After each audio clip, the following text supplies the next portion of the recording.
오늘은 저번 편에 이어서 고조선과 카자흐스탄 주수의 공통점 제2부를 하겠습니다.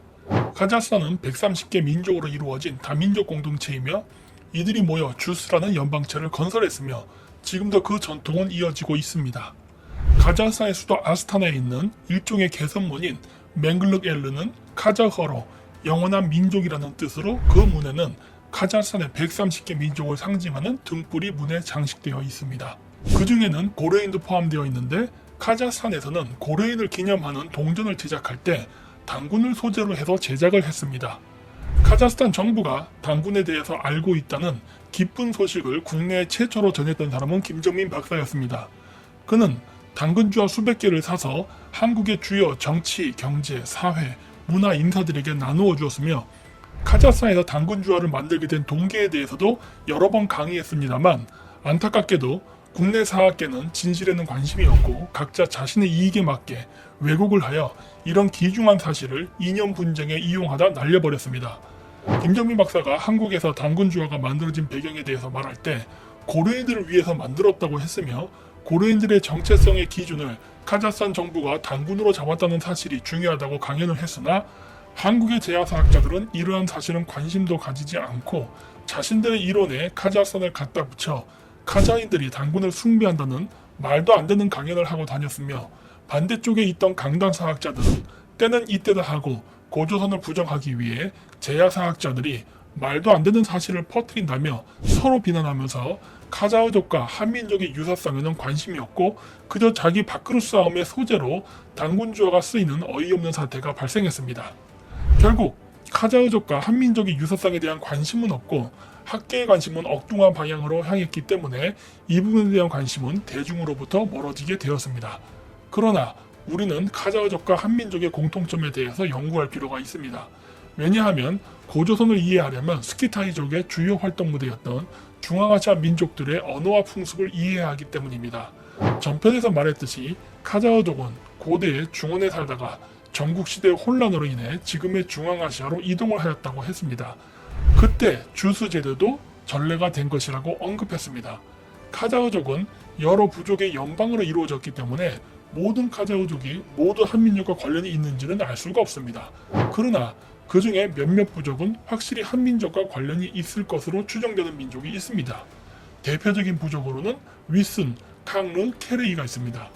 그중 저는 케레이족에 대해서 간단히 소개하고자 합니다.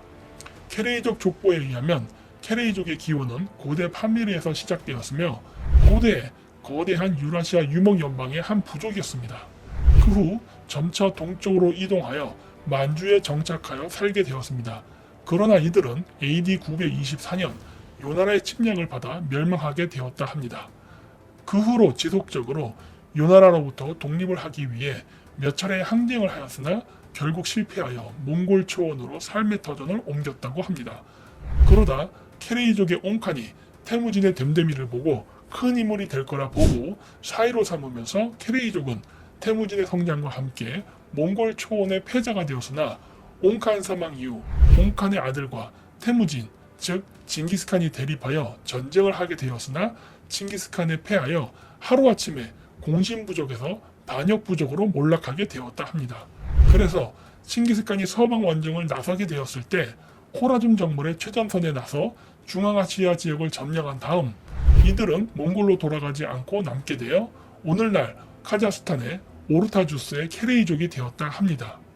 몽골 제국의 영토가 점점 더 커지자 칭기스칸에 대항했다 패배했던 케레이족과 나이만족의 일부는 중앙아시아에서 떠나 더 멀리 서쪽으로 가서 유럽을 정복하고 그 지역에서 살게 되었다고 합니다.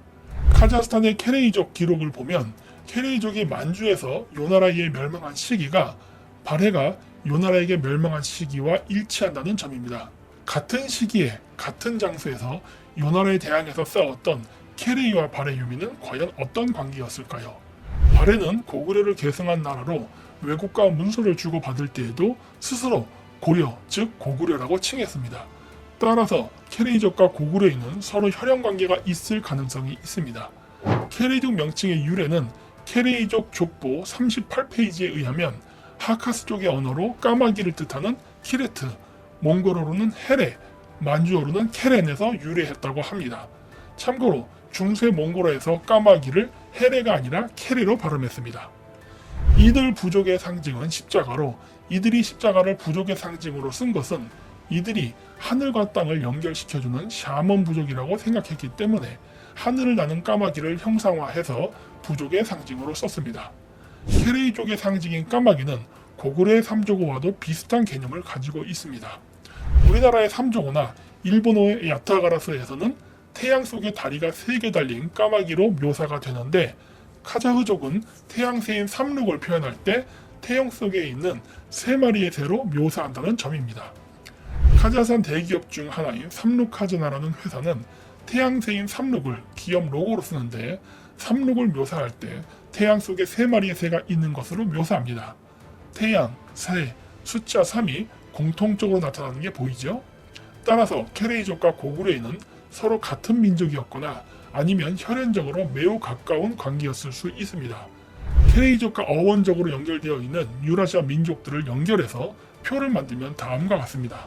카자흐스탄 현지에 가서 케레이족 노인을 만날 기회가 있으면 여러분이 직접 케레이족과 케르스, 즉 한국인의 관계를 물어보십시오.